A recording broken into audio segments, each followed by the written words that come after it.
Assalamualaikum warahmatullahi wabarakatuh. Halo anak-anak semua, gimana nih kabarnya? Pasti baik-baik aja kan?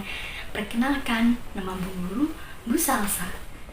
Kali ini Bu Salsa akan menjelaskan kepada kalian tentang kisah keteladanan Nabi Muhammad dan sahabat ketika berdakwah. Sebelum itu, kita telah mempelajari tentang masa jahiliyah bangsa Arab, lalu mempelajari tentang masa kanak-kanak Nabi Muhammad, tanda-tanda kenabian, lalu mempelajari tentang keteladanan Nabi Muhammad dan sahabatnya. Nah, kalian penasaran gak nih Bu Guru mau cerita tentang apa? Iya, Bu Guru mau menceritakan ke kalian tentang Abu Bakar. Kisah itu dimulai ketika dakwah Islam yang pertama kali. Waktu itu, masyarakat Islam jumlahnya sangatlah sedikit, dan kebanyakan dari mereka adalah para golongan bawah atau para budak, seperti Bilal bin Rabah. Bilal adalah seorang budak yang dimiliki oleh Umayyah ibnu Khalaf. Pada saat itu, Umayyah menggiring Bilal ke padang pasir yang sangat luas dan panas. Di sana, Bilal disiksa oleh Umayyah karena Bilal tidak menuruti kepercayaan bangsa nenek moyang mereka dan tidak ingin kembali untuk menyembah berhala. Nah, kalian tahu nggak apa itu berhala? Berhala adalah sebuah patung yang mana pada masyarakat Arab ketika masa jahiliyah mereka menyembah patung-patung yang tidak bernyawa. Pada saat itu, Bilal pun menolak karena menurut Bilal, berhala itu bukanlah Tuhan. Tuhan itu adalah Allah. Nah, karena Bilal tidak ingin untuk menyembah bangsa-bangsa nenek moyang mereka, yaitu kaum kafir Quraisy, Umayyah pun menyiksa Bilal. Ia menindihkan batu di dadanya Bilal dan ia pun berkata, "Wahai Bilal, kamu akan tetap seperti ini terus sampai kamu mati karena kamu tidak ingin menyembah berhala lagi, karena kamu tidak ingin meninggalkan agama Islam." Nah, Bilal pun masih tetap dengan keteguhan hatinya sambil mengucapkan Allah, Allah, Allah. Kemudian ketika Abu Bakar melewati padang pasir tersebut, Abu Bakar pun tertegun karena ia melihat seorang Bilal yang sangat lemah disiksa oleh Umayyah. Pada saat itu, Abu Bakar yang rumahnya berdekatan dengan Umayyah pun berkata, "Wahai Umayyah, kenapa kamu menyiksa Bilal? Kenapa kamu tidak takut dengan siksa Allah?" Kemudian Umayyah pun berkata, "Hei kamu Abu Bakar, kamu tidak usah ikut campur dengan urusanku. Karena semua ini kan gara-gara kalian. Karena kalian tidak ingin menyembah berhala dan meninggalkan agama-agama nenek moyang kami." Kemudian Abu Bakar pun berkata, "Wahai Umayyah, aku memiliki seorang budak yang sangat kuat melebihi Bilal. Aku akan menggantikan Bilal dengan budak milikku." Kemudian Umayyah pun heran, kenapa Abu Bakar ingin membeli budak seperti Bilal? Nah, kalian tahu kenapa? Iya, karena Abu Bakar memiliki rasa kasihan dan empati yang sangat tinggi. Maka dari itu, Abu Bakar berusaha untuk membeli Bilal, bahkan harganya pun semahal apapun, Abu Bakar masih tetap saja memberikan hartanya untuk membeli Bilal. Setelah mendapatkan Bilal, Abu Bakar pun mengobati luka-lukanya dan membebaskan Bilal dari status budak. Tak heran jika Bilal sering bersama Abu Bakar dan Nabi Muhammad dalam berbagai peristiwa. Nah, dari sini kita tahu bahwa Abu Bakar memiliki sifat yang sangat dermawan, rendah hati, baik hati, memiliki rasa empati yang tinggi, dan juga beliau senang ketika orang Islam senang. Maka dari itu, Abu Bakar berusaha sekuat tenaga untuk membebaskan orang-orang Islam yang tengah menjadi budak orang-orang kafir Quraisy. Selain Bilal, Abu Bakar pun juga membebaskan beberapa budak yang lain. Wah, hebat sekali bukan? Nah, dari sini kita dapat mengambil kesimpulan bahwa sifat Abu Bakar yang pertama adalah dermawan, yang kedua adalah rendah hati, yang ketiga memiliki rasa empati dan simpati yang sangat anak-anak dengan kisah teladan yang satu ini, yaitu Khalifah Abu Bakar. Dari sini kita dapat mempelajari banyak hal dan menghindari sifat-sifat keburukan seperti yang dilakukan oleh Umayyah. Nah, kisah telah selesai dan kita akan melanjutkan kepada guru yang lain, yaitu Ibu Syifa. Perkenalkan, nama Ibu Syifa. Di sini Ibu akan menyampaikan keteladanan Utsman bin Affan pada saat berdakwah. Tadi kan Ibu sudah menjelaskan keteladanan Abu Bakar As-Siddiq. Sekarang Utsman bin Affan ya. Kalian tahu, pada saat itu Utsman bin Affan berdakwah dengan memanfaatkan sebagian dari hartanya untuk jihad fisabilillahnya. Kalian tahu pada saat perang Tabuk? Nah, pada saat itu Rasulullah SAW dalam mempersiapkan perang Tabuk mengalami banyak kesulitan dalam mempersiapkannya. Salah satunya adalah banyak para sahabat yang tidak bisa diikutsertakan dalam peperangan tersebut dikarenakan kekurangan persenjataan dan juga perbekalan pada masa itu. Lalu para sahabat pun bersedih. Nabi pun tampak bingung harus bagaimana. Dan pada waktu yang bersamaan juga, kaum muslim juga dilanda krisis ekonomi yang sangat besar. Nabi pun semakin bingung dan akhirnya Nabi naik ke atas mimbar dan menyerukan kepada kaum muslimin agar memberikan dukungan kepada pejuang perang Tabuk. Dan kalian tahu apa yang dilakukan Utsman?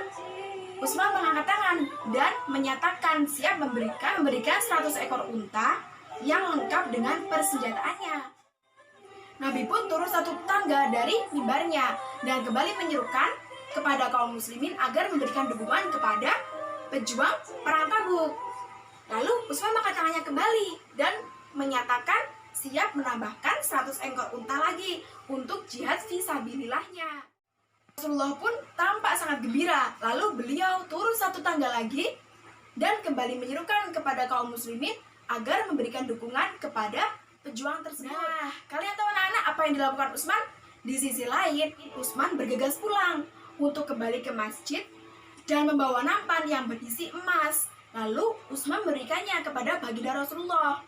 Dan Rasulullah pun menerimanya sambil berdoa, semoga Allah mengampuni dosa-dosamu wahai Utsman, dosa yang kamu rahasiakan maupun dosa yang kamu nyatakan. Nah, dari cerita tersebut bisa disimpulkan ya bahwa Utsman bin Affan memiliki sifat yang dermawan, yang sederhana, dan juga kebaikannya. Mungkin sampai di sini ya pembelajaran Ibu. Semoga bermanfaat buat anak-anak semua. Materi selanjutnya akan dijelaskan oleh Ibu Mila. Sekian dari Ibu. Assalamualaikum warahmatullahi wabarakatuh, anak-anak. Perkenalkan, nama Ibu Mila. Di sini Ibu akan menjelaskan dan akan menceritakan bagaimana kisah perjuangan tentang Nabi Muhammad SAW dan sahabatnya dalam berdakwah. Jadi, simak baik-baik ya anak-anak. Nah, Nabi Muhammad SAW tersebut merupakan suri tauladan yang baik. Apa itu suri tauladan? Suri tauladan adalah seseorang yang dapat dijadikan panutan dalam bersikap, dalam berkarakter, dan juga dalam meneladani sifat-sifat beliau Nabi Muhammad SAW yang sangat mulia, yaitu salah satunya sabar. Nabi Muhammad SAW merupakan seseorang yang sangat sabar. Beliau walaupun dihina, dicaci maki, ataupun ataupun dilempari dengan batu, beliau tidak pernah sama sekali marah. Beliau adalah seseorang yang sangat pemaaf. Pada zaman dahulu, pada saat zaman Nabi Muhammad SAW hidup di bulan Syawal, yaitu bulan setelah puasa. Ayo, kalian semua pasti puasa kan kalau Ramadan? Nah, setelah puasa kita akan menemui bulan di mana saat Idul Fitri. Setelah Idul Fitri, Nabi Muhammad SAW berkelana ke Taif. Tahu Taif anak-anak? Taif adalah kota di dekat Makkah, yaitu berjarak kurang lebih 60 mil. Wah, jauh sekali ya. Nah, beliau Nabi Muhammad SAW tersebut berangkat ke sana bersama mantan budaknya, yaitu Zaid bin Harithah, yang sekarang menjadi sahabat Zaid. Bersama Zaid dengan berjalan kaki dari kota Makkah menuju kota Taif. Nah, setiap orang yang dilalui oleh Nabi Muhammad SAW dan sahabatnya tersebut selalu diajak pada ajaran agama Islam, namun tidak satupun orang yang menanggapinya, tidak satupun orang yang mau diajak mengikuti ajaran agama Allah SWT, yaitu agama Islam. Nah, setelah itu Rasulullah SAW dan sahabatnya akhirnya tinggal di Taif untuk sementara waktu, yaitu 10 hari. Beliau tidak meninggalkan seorang tokoh pun untuk diajaknya dalam kebenaran agama Allah SWT. Beliau mengajak orang-orang penting dan beberapa tokoh agar menganut ajaran agama Islam. Namun sayang sekali tokoh-tokoh tersebut tidak mau dan tidak tertarik untuk mengikuti ajaran agama Allah SWT. Namun tokoh-tokoh tersebut malah mendustakan, malah membohongi beliau ataupun caci maki beliau, dan lalu mengusir Nabi Muhammad SAW dan sahabatnya tersebut dari kota Taif. Sungguh kejam tokoh-tokoh di kota Taif tersebut. Bahkan ketika Nabi dan sahabatnya tersebut meninggalkan kota Taif, mereka melempari batu dan menghina Nabi Muhammad SAW. Mereka melempari Nabi SAW sampai berdarah-darah di tumitnya. Nah, anak-anak, Nabi Muhammad SAW tersebut tidak marah sama sekali. Beliau memaafkan mereka dan tidak membalasnya sama sekali. Bahkan malaikat gunung pun berkata kepada Nabi Muhammad SAW, "Jika engkau mau Nabi Muhammad SAW, aku akan menimpakan 2 gunung tersebut kepada orang yang menghinamu." Nah, Nabi Muhammad SAW tersebut tidak mau dan mendoakan untuk orang-orang yang menghina Nabi Muhammad SAW tersebut agar mereka dapat berjalan di jalan yang lurus, yaitu jalan yang diridhoi oleh Allah SWT. Nah, sekarang kalian jadi tahu kan apa saja sifat-sifat Nabi Muhammad SAW yang dapat diteladani dari kisah tersebut. Nah, apa anak-anak? Nabi Muhammad SAW tersebut merupakan sosok yang pemaaf. Beliau sangat sabar dan tidak marah sama sekali kepada orang yang menghina. Sekian ya cerita dari Ibu Guru. Mungkin untuk selanjutnya akan ada ibu guru yang lain yang dapat menceritakan kisah-kisah menarik yang lainnya. Sampai jumpa di lain waktu anak-anak. Wassalamualaikum warahmatullahi wabarakatuh.